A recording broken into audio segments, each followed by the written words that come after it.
Hello tout le monde, on se retrouve pour ouvrir ce vlog. Comme vous l'avez vu, il n'y a pas eu de vlog la semaine dernière. Là on est mercredi 17 pardon. Je viens pour ouvrir ce vlog. En fait je suis en famille, on est beaucoup dans la maison, c'est un petit peu compliqué de tourner. Encore plus que la semaine où j'étais avec des copines. Voilà, je voulais quand même vous faire un petit plan de ce bel endroit. Je suis à Thonon-les-Bains. Voilà, j'ai grandi ici, on a gardé une maison de famille. Donc on y vient assez régulièrement tous ensemble. Et puis là, on a fait une grosse réunion de famille cette semaine. Donc voilà pour les nouvelles. Ce matin, je suis allée me balader en librairie et j'ai acheté le jour de sa sortie. C'était un petit peu obligatoire pour moi. Cher connard de Virginie Despentes. J'ai adoré tous les livres que j'ai lus de cette autrice qui a une écriture très acerbe et qui est très engagée dans le féminisme. Voilà, ce sera une lecture assez... je pense que je vais le lire assez vite en tout cas. J'ai vraiment adoré tous ces livres très engagés. J'ai un peu moins accroché à Vernon Subutex, même si j'ai adoré le premier tome, mais le deuxième tome ne m'a pas tellement convaincue. En même temps, elle sortait un petit peu, je trouve, de ce qu'elle avait pu écrire avant avec King Kong Theory, Baise-moi, Jolies choses, etc. Voilà, hâte de découvrir celui-ci. Pour l'instant, j'ai entendu des retours plutôt positifs. Voilà, on verra ce que ça donne. J'ai terminé en début de semaine, j'espère que vous voyez bien, Trois sœurs de Laura Poggioli qui sort demain, jeudi 18 chez l'Iconoclaste. J'ai vraiment adoré. En fait, on suit alors l'autrice qui en fait c'est vraiment une double histoire entre l'histoire de l'autrice qui a vécu à Moscou et qui a eu un petit ami là-bas et puis qui a fait ses études d'après ce que j'ai compris, et puis l'histoire de trois sœurs qui ont tué leur père.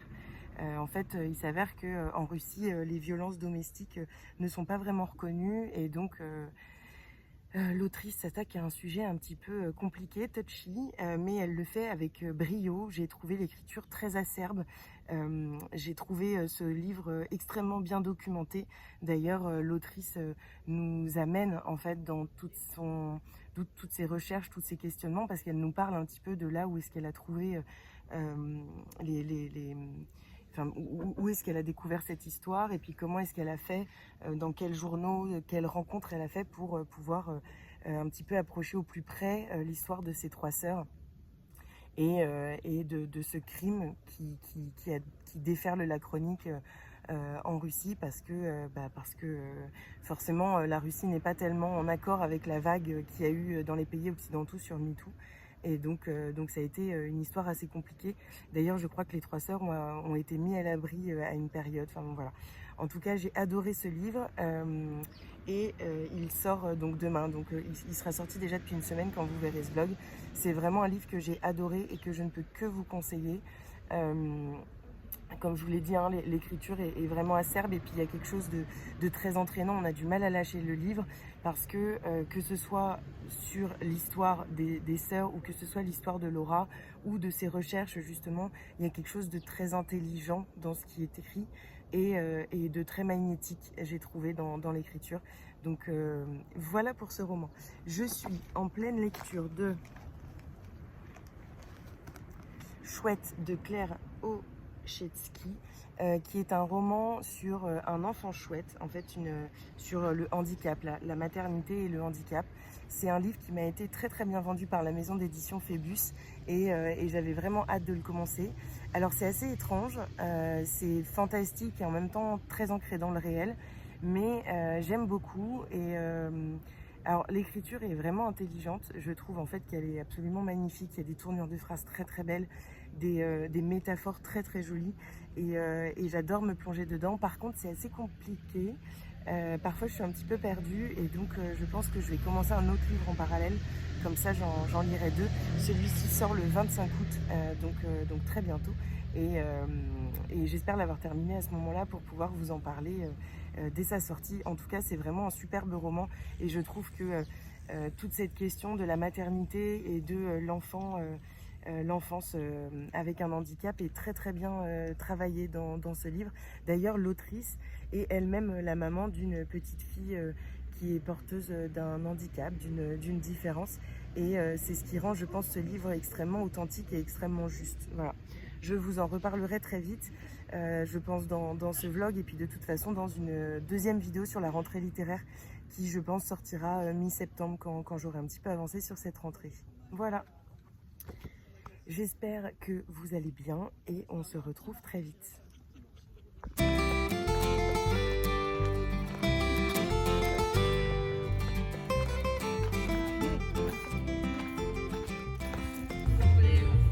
Du mensonge des nations qui crèvent, tuées par des rêves chimériques, écrasées de certitude, dans un monde assez de solitude. Je vous reprends, on est samedi 20 août et je suis rentrée chez moi hier avec mon grand-père, sa compagne et puis mon petit garçon. Ça fait du bien quand même de rentrer à la maison, même si on a bien profité. Léon était assez triste de partir, mais ça fait du bien, voilà, de se poser un petit peu avant de reprendre le travail. Je reprends mardi, ce qui est également le jour de mon anniversaire. Donc voilà, j'espère que tout va bien se passer et puis que je passerai quand même une belle journée. Je voulais vous montrer le roman que j'ai reçu. Alors en ce moment il n'y a pas énormément de réceptions, mais pendant mon absence j'ai reçu Alice de Emma Baker, publié chez J'ai lu. Il s'avère que j'ai son nouveau roman qui est publié en même temps chez Albin Michel et on m'a conseillé de lire celui-ci en premier, donc j'étais contente qu'il soit dans la sélection de J'ai lu. Je vais vous lire le résumé, il me fait bien envie.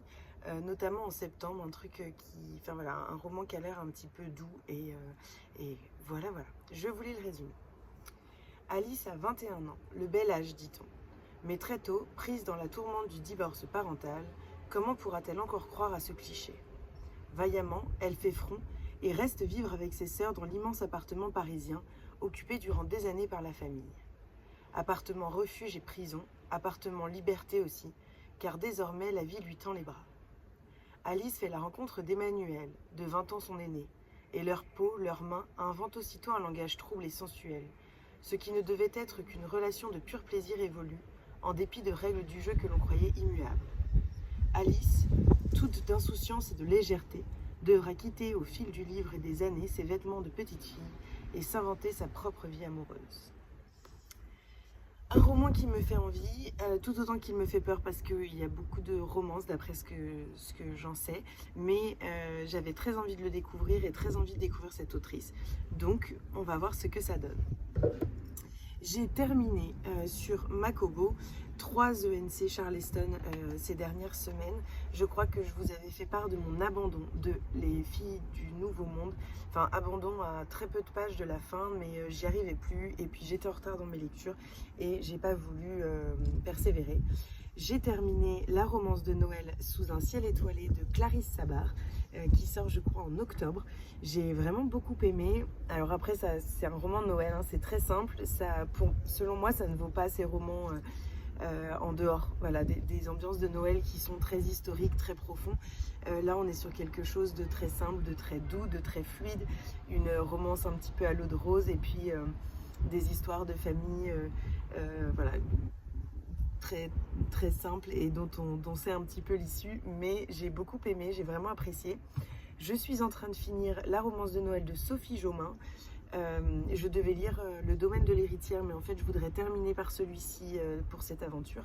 Donc j'aime beaucoup. Après je suis pas tellement roman de Noël, donc forcément mon avis est un peu biaisé par le fait que j'ai beaucoup de mal. Déjà la période de Noël, donc encore plus en plein été.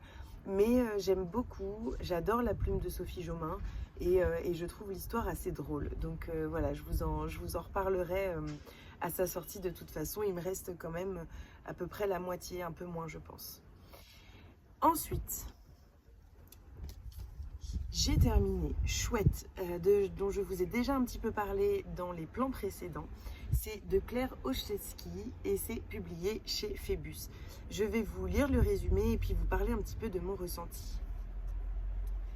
Lorsque Tini tombe enceinte, elle pressent instinctivement que son bébé sera différent. Le nourrisson, prénommé Chouette, est un bébé rapace. Comment élever cet être indomptable, l'accepter et l'aimer? Chouette est un roman sur l'obéissance à la norme et la part sauvage en chacun de nous qui égratigne notre sens des convenances. À la lisière du conte de fées et du... Excusez-moi. À la lisière du conte de fées et du fantastique, l'écriture de Claire Hojtesky est libératrice, audacieuse, viscérale. Je suis complètement tombée dans ce roman. Alors, dans ce livre, où j'ai eu un petit peu du mal à entrer parce que l'écriture est extrêmement travaillée et le fantastique côtoie vraiment le réel dans une espèce de flou qui au début m'a un petit peu déstabilisée.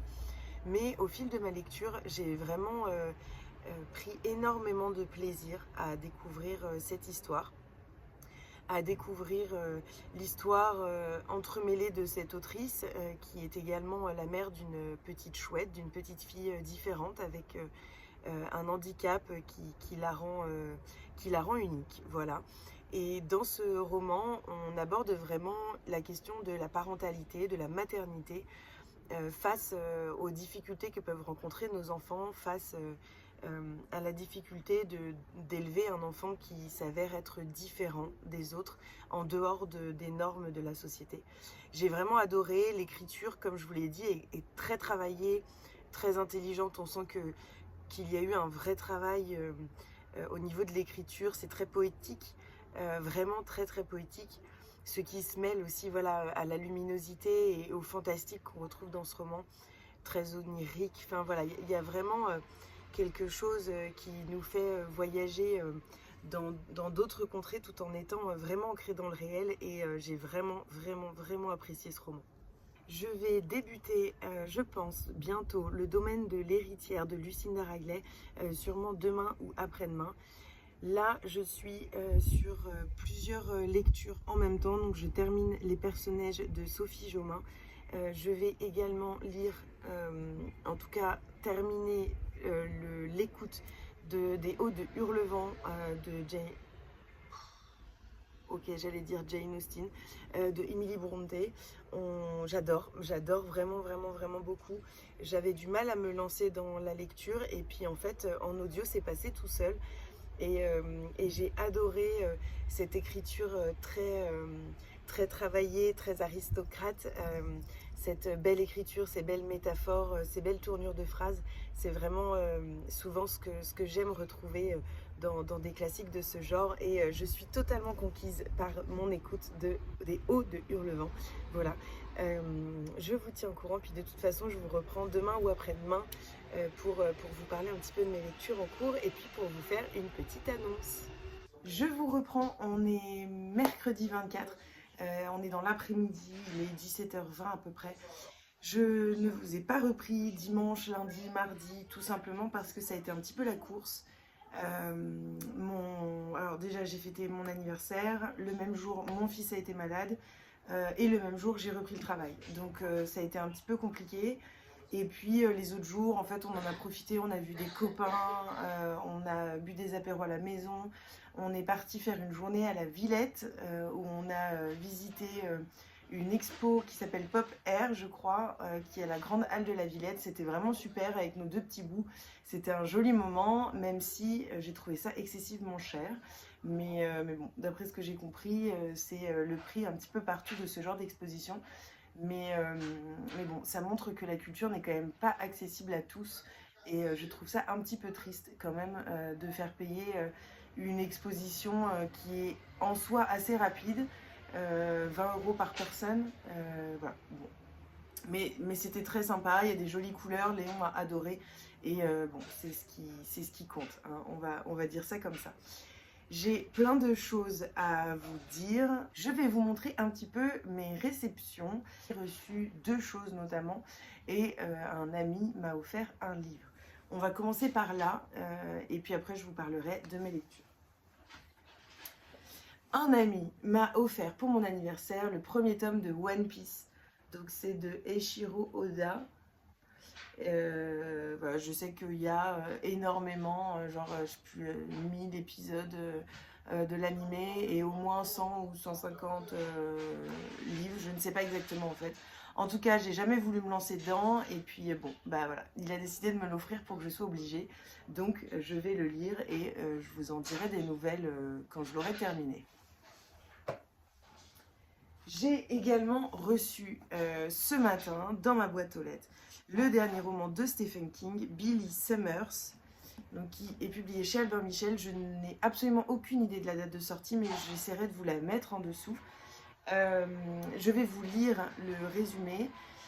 J'ai juste un mot à dire, c'est que, en fait, j'ai beaucoup de difficultés avec les maisons d'édition qui changent tout le temps de format de romans, et notamment les maisons d'édition qui font des ultra grands formats, comme si un grand format ne suffisait pas. Là, on est sur un format en fait plus grand, ce qui fait que dans mes bibliothèques, ça ne passe pas, ou alors je suis obligée de l'agrandir juste pour un livre, ce qui me fait perdre de la place au niveau des autres. Enfin bref, voilà. Donc ça m'agace parce que j'en ai 3-4 des comme ça, que je ne peux pas le mettre dans ma bibliothèque avec mes autres Albin Michel. Et donc je ne sais pas trop quoi en faire parce que j'ai pas d'étagère assez haute pour pouvoir l'accueillir. Donc voilà, tant pis, je pense que je le lirai et puis que je le donnerai, ou que... voilà, je sais pas, je verrai bien ce que j'en ferai. Je vous lis la 4e de couverture. L'histoire d'un type bien, qui fait un sale boulot. Billy Summers est un tueur à gages, le meilleur de sa profession. Mais il n'accepte de liquider que les salauds. Aujourd'hui, Billy veut décrocher. Avant cela, seul dans sa chambre, il se prépare pour sa dernière mission. À la fois thriller, récit de guerre, road trip et déclaration d'amour à l'Amérique des petites villes, Billy Summers est l'un des romans les plus surprenants dans l'œuvre de Stephen King, qui a mis tout son génie et son humanité. Alors, j'avais jamais lu Stephen King, je l'ai découvert justement avec son roman qui est sorti juste avant, qui s'appelle Après, et que j'avais beaucoup aimé. Et puis quand j'ai vu celui-ci dans le catalogue, je me suis dit pourquoi pas, c'était le seul qui me tentait de la rentrée de septembre. Donc on va voir ce que ça donne. Je pense le lire en octobre, parce que en octobre c'est un peu mon moment thriller, roman noir, ce qui n'est pas trop le cas le reste du temps. Donc voilà, je pense que ça va être ça, sachant que j'ai rien d'autre de prévu. Ah si, j'ai la 9e maison qui est très, enfin étrangement étalée dans ma palle. Je ne sais pas trop pourquoi, parce que c'est pas du tout mon style de lecture, mais que j'ai envie de lire. Il m'avait déjà un petit peu questionné quand je l'avais vu passer sur Instagram, donc voilà, je vais voir ce que ça donne. C'est tout pour les livres, mais j'ai reçu un superbe colis qui n'est autre que le dernier My Agenda. Toudou, couleur matcha. Je suis absolument fan de ces agendas. Il s'agit de My Agenda 365, c'est comme ça que s'appelle la marque, que j'achète depuis des années. Je ne saurais pas exactement dire, mais au moins depuis 2017, voire 2018. Alors là j'ai le format relié. L'année dernière j'avais également le format relié. Avant j'avais non, le format à spirale, pardon. Avant j'avais le format relié. Je l'ai eu pendant 2 ou 3 ans, et là ça fait au moins 3 ans que j'ai le format avec des spirales, et j'avoue que c'est plus enfin moi c'est vraiment ce que j'aime. Je pense que je vous montrerai un petit peu plus en détail quand j'aurai le temps. Il y a un petit marque-page avec. Mais en gros, c'est un agenda un petit bullet journal. Donc on peut noter un petit peu nos codes couleurs, etc. Il y a des doubles pages avec des calendriers, les anniversaires. Il y a plein de choses, ma bucket list, mon tableau de vision, mes projets, mes défis, mon mood tracker. Et moi, ce que j'adore, c'est la présentation des mois. Donc septembre, je ne l'ai pas encore commencé vu que je viens de le recevoir. Vous avez ici mon défi du mois, mes objectifs, les anniversaires à fêter ou autres événements. Ici, vous avez une to-do list pour le mois. Et puis ici, voilà, un espace un petit peu libre où vous pouvez écrire tout ce que vous voulez. Et puis, il y a mon tracker. Donc, moi, souvent, j'utilise le tracker pour la lecture. Avec un code couleur suivant combien de temps j'ai réussi à lire. Je pense rajouter aussi un petit peu sport, vélo, marche, et puis voilà, je ne sais pas trop, mais si vous avez des idées, si vous y mettez d'autres choses, n'hésitez pas. Et après, on a la double page avec les dates, enfin voilà, un calendrier du mois. Il y a plusieurs petites choses qui sont notées dedans, c'est assez sympa. Et puis cette présentation qui est celle que je préfère, j'en ai essayé plusieurs, hein. J'ai essayé avec les horaires, etc. Enfin voilà, j'ai essayé plusieurs présentations, c'est celle-ci qui me convient. Avec donc chaque jour avec des to-do list, il n'y a pas d'horaire particulier, moi je les rajoute quand j'ai besoin. Un focus de la semaine si besoin, la petite citation qui fait plaisir, toujours. Et puis voilà, chaque mois en fait on a des frises comme ça qui sont différentes pour pouvoir colorier un petit peu, le rendre unique. Et puis voilà, vous avez plusieurs pages en fait au début et à la fin qui sont blanches où vous pouvez un peu voilà, rajouter ce que vous souhaitez.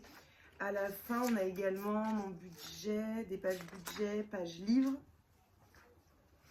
Qui se présente comme ceci. D'ailleurs, je me demande si je ne vais pas rajouter mes pages livres de l'année dernière que je n'avais pas utilisées. Ce qui me permettrait d'avoir une liste un petit peu dans mon agenda. Parce que c'est vrai que, en fait, cet agenda, il faut savoir que depuis que je l'ai, je ne le lâche pas. Et je note dedans quasiment tout, en tout cas côté perso, pro, c'est vraiment mon indispensable, il est tout le temps dans mon sac, tout le temps, tout le temps, tout le temps. Et quand je l'oublie, je suis un petit peu embêtée parce qu'il y a vraiment tout qui est dedans, que ce soit, d'ailleurs en fait c'est un petit peu mon agenda, celui de mon fils et celui de mon conjoint, parce que tous nos rendez-vous, nos horaires, etc. sont notés dedans.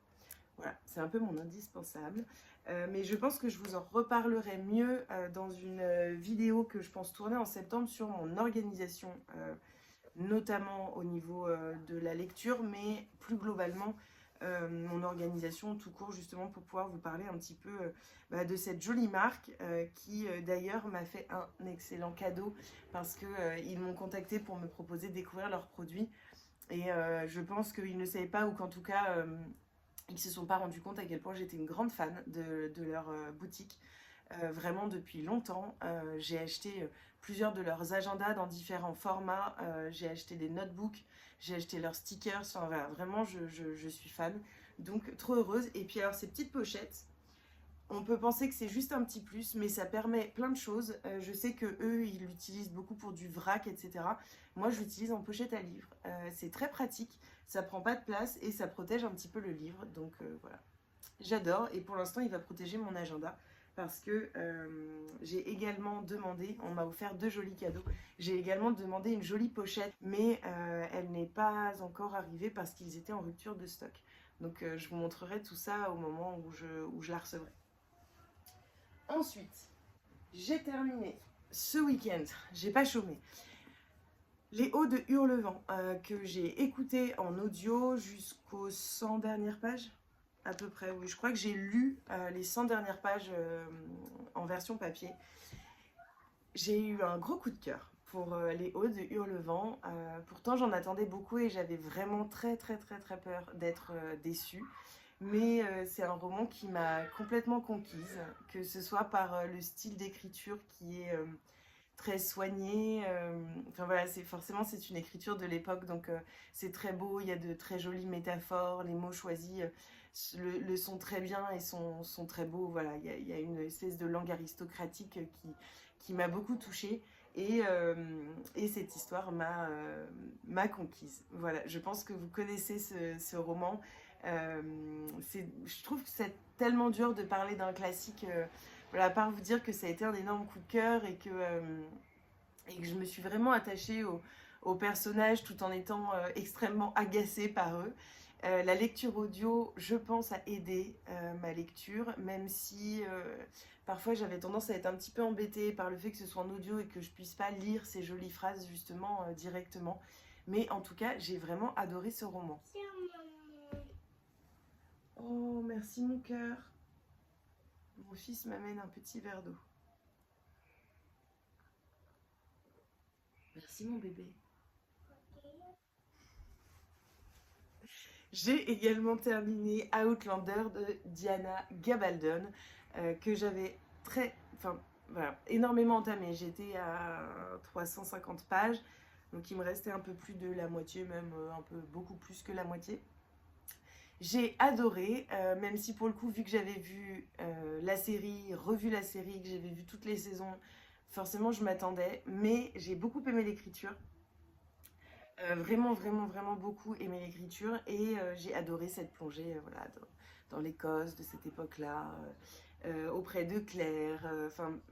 Et c'est vraiment des personnages que j'aime beaucoup. Et elle, c'est vraiment une femme qui m'a émue, que ce soit dans la série ou dans le roman, et qui me touche beaucoup. Voilà, par sa combativité, par sa rêverie, par tout ce qu'elle peut incarner en fait. Voilà, donc j'aime énormément et il ne me manque plus que de trouver les autres tomes en occasion parce que je trouve ces livres extrêmement chers. Beaucoup trop, vraiment, surtout pour des livres qui sont sortis il y a longtemps, je trouve que c'est un petit peu aberrant. Donc bon, voilà, je risque pas de lire la suite tout de suite, mais dès que je trouverai le tome 2, je me lancerai dedans parce que j'ai vraiment adoré et je l'ai complètement dévoré. Pour terminer, j'espère que je suis pas allée trop vite, surtout parce que vu que j'ai plein de choses à vous montrer, je peux me perdre un petit peu. Je suis en train, donc déjà, j'ai terminé une ENC dont je ne peux pas vous parler, mais dont je vous parlerai très très vite, ne vous inquiétez pas. Pour l'instant, c'est encore top secret, mais tout ce que je peux vous dire, c'est que ça a été un coup de cœur, que j'ai adoré ma lecture et que j'ai trop hâte de pouvoir en parler avec vous. Je suis également dans la lecture de le domaine de l'héritière de Lucinda Riley, qui est ma dernière ENC Charleston. Donc c'est un petit peu dur de la terminer, ce qui fait que je traîne en longueur, voilà. Mais j'aime beaucoup l'ambiance, j'aime beaucoup l'histoire. J'aime énormément ce qui se passe dans le passé, donc voilà, j'ai hâte de vous en dire des nouvelles, mais je pense que je vous en reparlerai pour le coup à la sortie du roman, parce que ça sert à rien que je vous en reparle ici, alors qu'il est dispo, je pense, en octobre ou novembre. Voilà. Pour terminer, alors, je suis en pleine lecture de Cher connard de Virginie Despentes. J'aime énormément l'écriture, mais pour le coup, je sais pas trop comment dire. J'ai du mal à adhérer à l'histoire, ce qui fait que je le lis extrêmement doucement, alors que normalement les Virginie Despentes, je le lis très très très très vite, surtout avec l'excitation. Mais là, je sais pas, j'ai eu du mal à me lancer dedans, et puis lancer dedans, là j'en suis à... Bien sûr, je n'ai pas mis de marque-page. Au moins une centaine de pages, ça c'est sûr, mais alors j'ai pas mis de marque-page, donc il va falloir que je retrouve. Et je sais pas, il me manque quelque chose, j'ai du mal à accrocher, j'ai du mal à revenir à l'histoire, malgré encore une fois que l'écriture elle me plaît complètement, parce que c'est vraiment l'écriture de Virginie Despentes que j'avais adoré dans Baise-moi, dans Jolie Jolie Chose, dans plein de romans qu'elle a écrits, mais notamment dans King Kong Theory, qui a été l'essai qui a un petit peu changé ma vie, en tout cas qui m'a énormément aidée, voilà, en tant que jeune femme qui a vécu des choses pas forcément faciles dans sa jeunesse. C'est un livre qui m'a libérée, qui m'a permis de faire comprendre un petit peu, d'ailleurs c'est ma mère qui me l'avait offert, mais ça m'a permis aussi de pouvoir le partager et de pouvoir parler avec d'autres personnes en parlant de ce roman, de sujets qui me tenaient à cœur. Donc voilà. En tout cas, je vais le terminer, c'est sûr, je ne l'abandonnerai pas. C'est le dernier de Virginie Despentes, je ne peux pas l'abandonner. Mais il y a quelque chose qui passe pas. Voilà. Pour l'instant, je ne saurais pas vraiment mettre le doigt sur quoi, mais il y a quelque chose qui passe pas. Et quand je l'aurai enfin terminé, et que j'aurai terminé le dernier de Lucinda Riley, je vais lire Sous les feux d'artifice de Gwenaëlle Robert, qui est publié dans la collection Les Passe-Murailles du Cherche-Midi.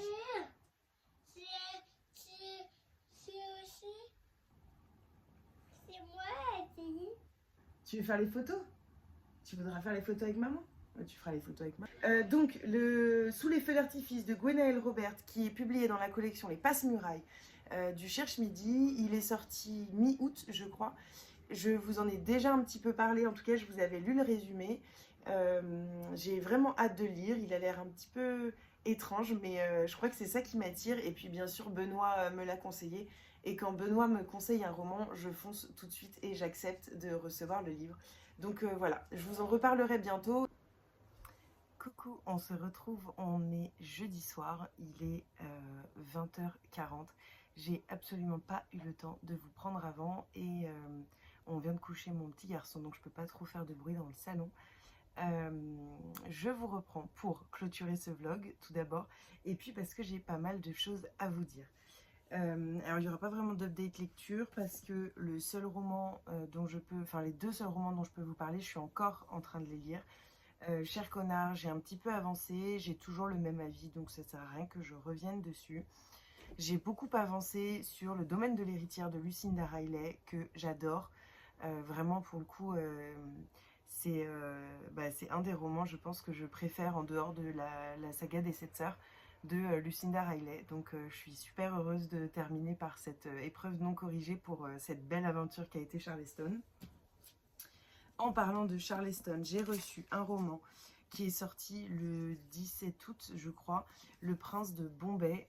Je vous en ai parlé dans la vidéo sur la rentrée littéraire. Peut-être si j'y arrive, je vous mettrai le lien vers la vidéo. En tout cas, c'est une de mes dernières vidéos où je vous parle de ce livre qui est donc un tome 3 où on suit l'histoire de Pirveen Mistry, qui est une jeune avocate indienne, qui est une des premières jeunes avocates indiennes dans les années 1910-1915 pour le premier tome, 1921 pour celui-ci. J'adore cette saga, j'ai vraiment adoré ce troisième tome, donc je ne peux que vous le recommander, mais je vous renvoie à mon autre vidéo parce que j'en ai déjà parlé au moment de ma lecture et dans la vidéo précédente, donc je veux pas faire trop de redites. Voilà, mais un super roman, et franchement, si vous n'avez pas encore lu la saga, les 2 premiers tomes sont sortis en poche et je ne peux que vous inciter à aller l'acheter. C'est un petit peu dans le style cozy mystery indien et c'est vraiment super bien. Léon, j'allais dire J.D.K., mais non, ce n'est pas mon mari qui a reçu ça, c'est Léon qui a reçu le gentil facteur ou lettre à des gens célèbres. C'est une de ses tatas, enfin une de ses grand-tantes qui lui a offert, arrière-grand-tante d'ailleurs, pour son anniversaire. Et j'adore le concept. En fait, très rapidement, on a des lettres avec une petite carte à l'intérieur. Là, c'est Chère Princesse. Il y a toute une... avec une petite histoire. C'est vachement bien. Il y a plein de petites surprises à découvrir. Donc, je pense qu'on va se poser un petit peu demain matin pour lire tout ça. Quand sûrement vous serez peut-être, on ne sait pas, devant ce vlog. En tout cas, voilà un petit peu pour tout ça. Je crois que j'ai déjà un petit peu abordé le sujet, mais pas complètement. Hier, donc mercredi 24 août, il y a eu une petite annonce sur Instagram. Je suis hyper heureuse de faire partie d'une nouvelle aventure qui est celle des Voix de Hurlevent.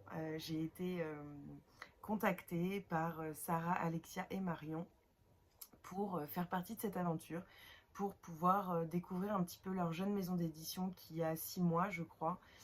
Pour l'instant, ils n'ont qu'un roman qui est sorti, celui de Sarah, Le cœur singulier de Millie Davis, que je vais lire tout bientôt, je pense courant septembre. En tout cas, je suis hyper heureuse, je retrouve des copines et puis je découvre surtout beaucoup de monde et je pense que ça va être une aventure voilà, pleine d'émotions.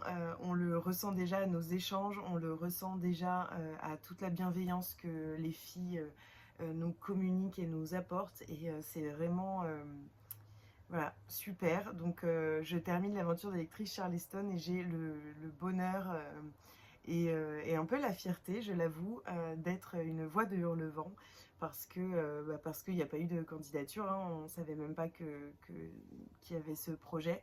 Et donc ça a été une totale surprise et je suis extrêmement reconnaissante de la confiance que me font voilà, Sarah, Alexia et Marion, qui sont 3 femmes qui ont eu la force et le courage de suivre leur rêve qui était d'ouvrir une maison d'édition.